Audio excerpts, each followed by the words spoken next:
Hello everyone, তোমরা সবাই কেমন আছো?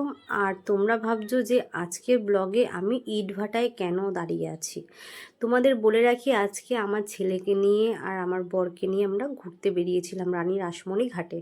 আর এইখানটা এত সুন্দর জায়গা, আর দেখো আমাকে দেখে তোমরা বুঝতেই পারছো এত ভয়ে কেন আছি।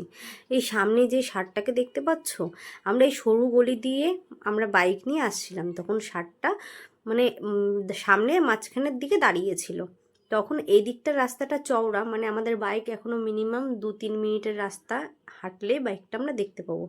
ওই দিকের রাস্তাটা এত সরু ছিল, আর দুদিকেই না এই যে দেখো, এই পাশটায় কাদা আর ওই পাশটায় গঙ্গার জল, এগুলো কিন্তু সব গঙ্গার জলই। আর এই যে সরু রাস্তাটা দেখতে পাচ্ছ, আগের রাস্তাটা কিন্তু চওড়া ছিল দূরে গিয়ে, আর এইখানটায় এসে দেখো কত সরু।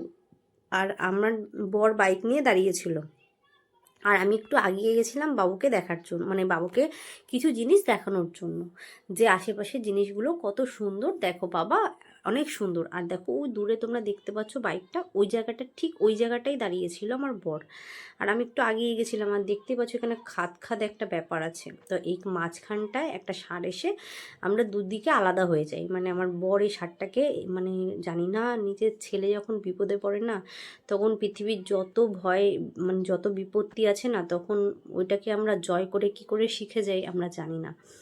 তখন ওই ষাঁড়টাকে তাড়াচ্ছিল, আর আমরা দৌড়ে গিয়ে ইটভাটায় গেছিলাম। যাই হোক ভগবানের নামে, যাই হোক অনেক অনেক বাঁচা বেঁচে গেছি, আমার ছেলেও ভালো আছে, আমরাও ভালো আছি।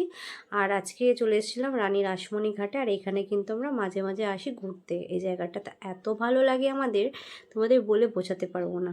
এটা হচ্ছে ঘাটের অনেক একটু এই সাইডটায়, মানে এত সুন্দর একটা পরিবেশ এই জায়গাটায়। মানে এটা মা কালীর একটা স্থান, যেখানে সবাই তোমরা জেনেই থাকবে রানীর আসমনি ঘাট নামে পরিচিত।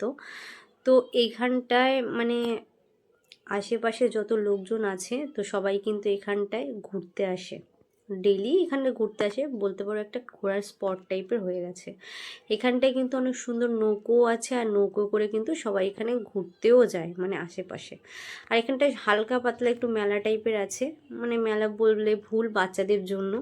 তো এইটা খুব পছন্দ হয়েছে আদির, তো এটা আমরা আদির জন্য কিনে নিয়েছিলাম। তো আদিকে ওর বাবা দেখাচ্ছিল, এটা দিয়ে দেখো কত সুন্দর বেলুন হয়। তো আদি দেখে এত এক্সাইটেড হয়ে গেছিলো যে ও নিজেই ফোলাতে চাইছিল। তো আজকের দিনটা আমি কোনোদিনও ভুলবো না, যে এত বড় একটা বিপদ থেকে বেঁচেছি। তোমরা তোমরা ভাবো, একটা ষাঁড় ধাওয়া দিলে কতটা মানে ভয় লাগে। তোমরা বলো, ওটার কোলে একটা বাচ্চা, আর দুদিকে খাই রয়েছে, জল রয়েছে। আমি বুঝতে না পেরে সোজাই দৌড়ে গিয়ে একটা ইটভাটায় গিয়ে থেমেছি। আর ইটভাটায়ও মানে নামার মতো কোনো পরিস্থিতি ছিল না, খাদ টাইপেরই ছিল। আমি সেই গাছের ডালপালা ধরে ওইভাবে নেমে আমি আর আমার বাবু এখানে দাঁড়িয়েছিলাম। আর দেখো ওয়েদারটা কতটা সুন্দর। আর তোমাদের নৌকার কথা বললাম না, এখানে কিন্তু প্রচুর নৌকা আছে, আর এখানে যারা ঘুরতে আসে তারাও কিন্তু এই নৌকায় চড়তে, মানে চড়ে চড়ে অনেক শ্যুট করে, ভিডিও করে, মানে অনেক কাপলসরা আছে তারা করে।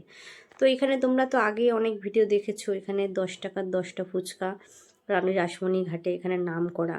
এখানে 12 মাসই এই অফারটা চলতে থাকে। এখানটায় কিন্তু সারা জীবনই 10টা ফুচকা ছিল, আজও আছে, আর সারা জীবনও থাকবে। তোমরা যদি কেউ ঘুরতে আসো এই জায়গাটায়, তোমরা অবশ্যই ফুচকাগুলো খেও, আর এখানে ফুচকাগুলো কিন্তু খুব টেস্টিও হয়। তো এইখানটায় আমি ফুচকা খাচ্ছিলাম, বরের খাওয়া হয়ে যাওয়ার পর আমি খাচ্ছিলাম। আর আজকে হচ্ছে বাবা মার অ্যানিভার্সারি, তাই বিকেলবেলা বাবা মার জন্য আমরা 3 বোনে কিন্তু ছোট্ট একটা কেক আয়োজন করেছিলাম, আর দুটো ফুল আর একটা চকলেট। মানে আমি কিন্তু মামাকে আজকে চকলেটই দিয়েছি। আর এখানে বাবার মা কিন্তু দুজন দুজনকে প্রপোজ করছিল, আর বাবা খুব হাসছিল। মানে বাবা এইসব ব্যাপারে কিছুই জানতো না, আর মাও জানতো না। আর এখানটায় কিন্তু বাবাকে মা ফুল দিচ্ছিল, আর এখানটা আমার ছেলে বসে পড়েছে তার দিদি আর দাদার কোলে। তো এখানে মা, বাবা আর আমার ছেলে 3জনে মিলেই কিন্তু কেক কাটছিল। তো আজকে দিনটা মানে যেমন খারাপও গেছে, সেরকম কিন্তু ভালো মানে যাচ্ছে আর গেছেও। তো যাই হোক, তোমরা সবাই ভালো থেকো, সুস্থ থেকো। আর হ্যাঁ, আমার ব্লগ চ্যানেলে যারা নতুন তারা কিন্তু সাবস্ক্রাইব করতে একদম ভুলো না। আর তোমাদের জন্য আমার মন থেকে অনেক অনেক ভালোবাসা। আর তোমরা এইভাবে আমায় সাপোর্ট করে যাও, আমিও তোমাদের পাশে থাকবো, তুমিও আমাদের পাশে এইভাবেই তোমরা থেকো সারা জীবন। তোমাদের থেকে এইটুকু ভালোবাসা পেয়েই আমি অনেক অনেক খুশি। তোমরা এইভাবেই আমার পাশে থেকো। আর হ্যাঁ, তোমরা কে কোথার থেকে আমার ভিডিও দেখো আমাকে কমেন্ট করে জানিও। আমিও তো জানতে চাই যে আমার ভিডিও কত দূর পৌঁছায় মানুষের কাছে, আর কোথাকার মানুষ আমাকে এত ভালোবাসা দেয়। তো চলো, আজকের জন্য কিন্তু এইটুকুই। আর নেক্সট ভিডিওতে তোমাদের সঙ্গে কিন্তু খুব তাড়াতাড়ি দেখা হবে। চলো, তোমরা সবাই ভালো থেকো, সুস্থ থাকো, আর এইভাবেই ভালোবেসে যেও আমাকে। আর তোমাদের জন্য কিন্তু নেক্সট পার্টে অনেক সুন্দর একটা ভিডিও নিয়ে আসব। আর তোমরা এরকম আমার সাথে থাকো, পাশে থাকো বলে আমি কিন্তু এরকম ভিডিও বানানোর জন্য অনেক উৎসাহ হয়ে থাকি যে আজকের দিনে আমি কি করব সেটা তোমাদের সঙ্গে শেয়ার করব। এইটা নিয়ে কিন্তু আমি বসে থাকি যে কখন আমি তোমাদের কাছে শেয়ার করব। চলো, আজকের জন্য এইটুকুই, টাটা।